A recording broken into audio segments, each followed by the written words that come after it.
અમે આજથી પાલન કરીશું। જોણી જોઈને અજાણથી કદાચમાં કોઈ પશુ પક્ષી જીવને કદાચ અમારથી કોઈ મરી જાય, કોઈ એના દુઃખ પહોંચે, કષ્ટી પડે તો માં માફ કરજે, પણ જોણી જોઈને અમે ક્યારે કીડી નહીં મારીએ એવો સંકલ્પ કરીએ છીએ આજ બારેજા ધામમાં। કરશો? એ કીડીની અંદર તે પ્રાણ છે, મનુષ્યની અંદર જે પ્રાણ છે એક જ છે, જે જીવ છે આત્મા છે, આત્મા કોનો અંશ? પરમાત્માનો। પરમાત્મા મતલબ ભગવાન, ઈશ્વર, રામ, કૃષ્ણ જે કહેવાય, જે પોતાની ભાવ ભક્તિથી માને, કોઈ મહાદેવને ઈશ્વર તરીકે, ભગવાન તરીકે, સર્વોપરી તરીકે માનતું હોય, કોઈ રામ તરીકે માનતું હોય, કોઈ કૃષ્ણ તરીકે માનતું હોય, પણ ભગવાનની કૃપા દ્રષ્ટિ એની પર જ થાય કે જે દરેક જીવ ઉપર દયા ભાવના રાખે। શું? દરેક જીવ ઉપર, એક કીડી ઉપર દયા ભાવના રાખે।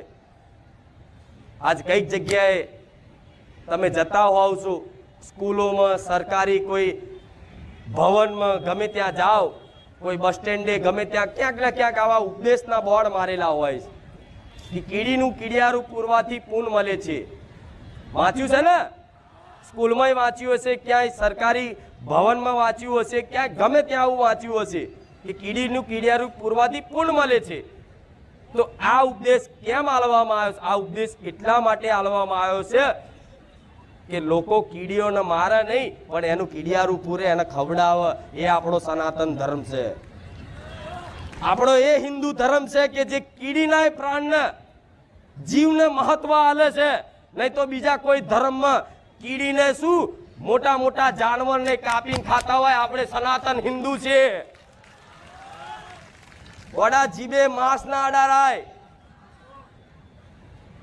જીવે કોઈ જીવોની કદાચ સ્વાદની પૂર્તિ માટે એને ખવાય નહીં, એને મરાય નહીં, તો જ તમે હિન્દુ કહેવાઓ। આ હું જાહેરમાં ખુખાર મેરડી બોલું છું। જો મારા રોમની કૃપા જોતી હોય ને તો આ વાતે સુધરી જજો દરેક। અજાણથી અત્યાર સુધી કરોડો ગુના થયા છે। મારા ભગવાનને તમારા માટે કગરી અને બધા કર્મો ધોવડાઈ દઈશ, પણ આ વાતે સ્વીકાર કરી લો। માં અત્યાર સુધી ભલે ગાયને દંડો માર્યો, કૂતરાને લાકડી મારી, કીડીઓને કદાચ જેમ તેમ અજાણે જોઈને અજાણથી ગમે તે રીતે અમારા જોડે માં અમારા જીવનમાં પાપ બન્યા। તમને એ ખબર નહીં હોતી તમે કયા પાપનું ફળ ભોગવો છો, કયા પાપનું ફળ ભોગવો છો એ ખબર હોતી। ભીષ્મ પિતાને જાણો છો દરેક? મહાભારતના એ ભીષ્મ પિતા બાણ, એટલા બધા બાણ વાગ્યા કે 6 મહિના સુધી બાણની સૈયામાં એ પડ્યા રહ્યા। એ ભોગવતા હતા કે ભલે આ મારા કોઈ કર્મનું દુઃખ હશે, પણ એ બાળ પહેલેથી બાળ બ્રહ્મચારી હતા, એટલે અમને તો 100 જન્મ સુધીનું જ્ઞાન હતું કે હું કૃષ્ણ ભગવાનને ભીષ્મ પિતામાં એવું કહેતા કે ભગવાન આ જે પીડા વેઠું છું એ ભલે મારા કોઈ કર્મની જ પીડા હશે, એમાં તમારો કોઈ દોષ નહીં, પણ વાસુદેવ મારે ખાલી જાણવું છે કે આ કયા જન્મનું ફળ છે। હું 100 જન્મ સુધી તો મારું જાણું છું કે એવું કોઈ મારાથી પાપ નહીં બન્યું કે જેનો દંડ સ્વરૂપ મારા પીડા ભોગવવી પડે, ભલે હસતા હસતા ભોગવી લઈશ, પણ મને ખાલી જણાવો કે આ કયા કર્મનું ફળ છે।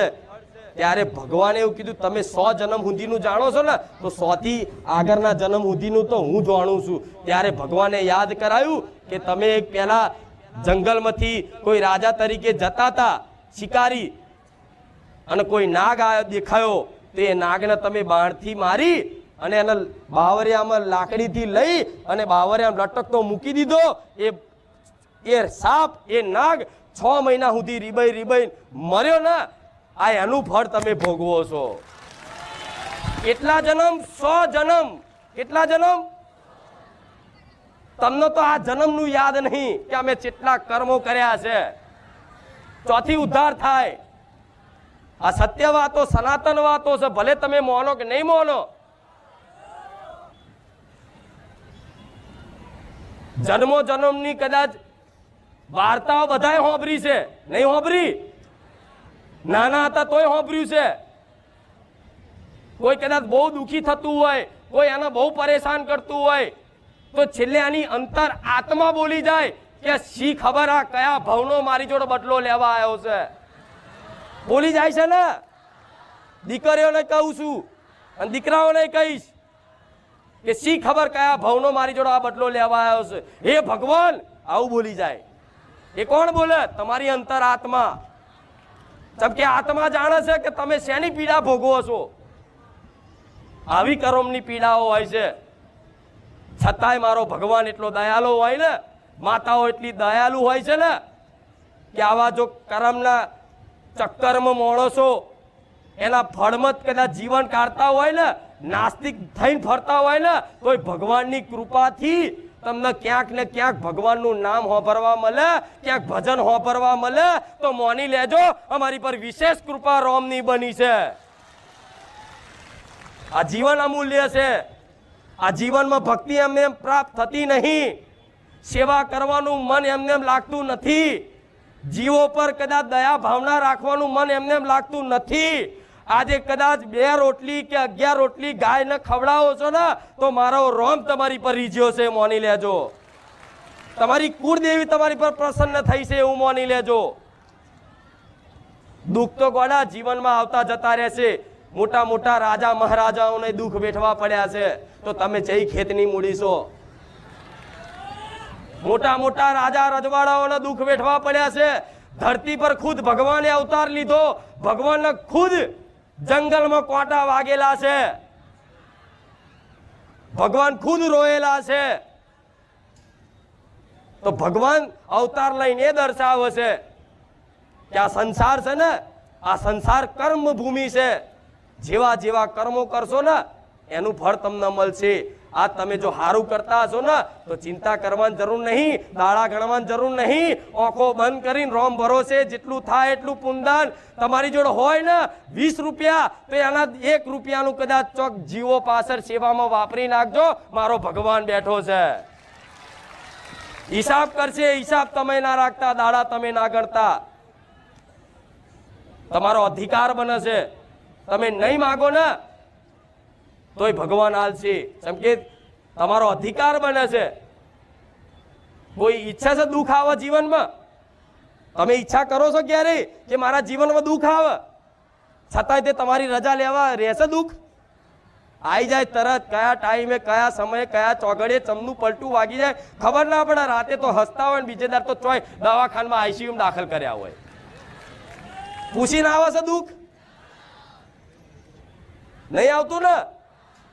તો વગર આમંત્રણે દુઃખ આવી જતું હોય તો વગર આમંત્રણે સુખ ના આવે. પણ ભરોસો નહીં એટલે. પણ જો ભરોસો રાખી લો આ કર્મની ગતિ પર કે આજે અમે સારું કરીએ છીએ ને, અમે કદાચ પુણ્યદાન કરીએ છીએ ને, તો આગળ જતા અમને સુખ આવશે. માં અમને વિશ્વાસ છે. અને જેટલું દુઃખ આવે ને એટલું દુઃખ મારી કૃપાથી જેટલું દૂર થાય ને એટલી તો હું કોશિશ કરું છું. એમને મેરા નહીં થતા, ના થાય એવા અસંભવ કામ કરીને બેઠી છું. કુખાર મેલડી એમને ઘાસ ખાઈને નહીં બેઠી, એમને નહીં બેઠી. ના થાય એવા અસંભવ કામ સંભવ કરીને બેઠી છું. બેઠી છું ને. કઈક લોકોને તો મારા અવાજથી બીક લાગતી હોય, પણ ખાલી મારો અવાજ પહાડી છે. એમને નહીં બેઠી. પણ મારે તમારું દરેકનું ભલું કરવું છે ને, એટલે હું હાથ ફેરીને સમજાવું છું. દીકરા, હું જે વાત કહું ને તમને, જે સમજાવું ને, જે સમજણ પાડું ને, જે શીખ આલું ને, આંખો બંધ કરીને મોની લેજો. હું મારા ભગવાનને, મારો રામ મારી ગાદીએ બિરાજમાન છે, મારા રામનું નામ લેવાય છે. તો એટલો વિશ્વાસ રાખજો, ક્યારેય હું ખોટી શીખ નહીં આલું, ક્યારેય હું ખોટી શીખ નહીં આલું.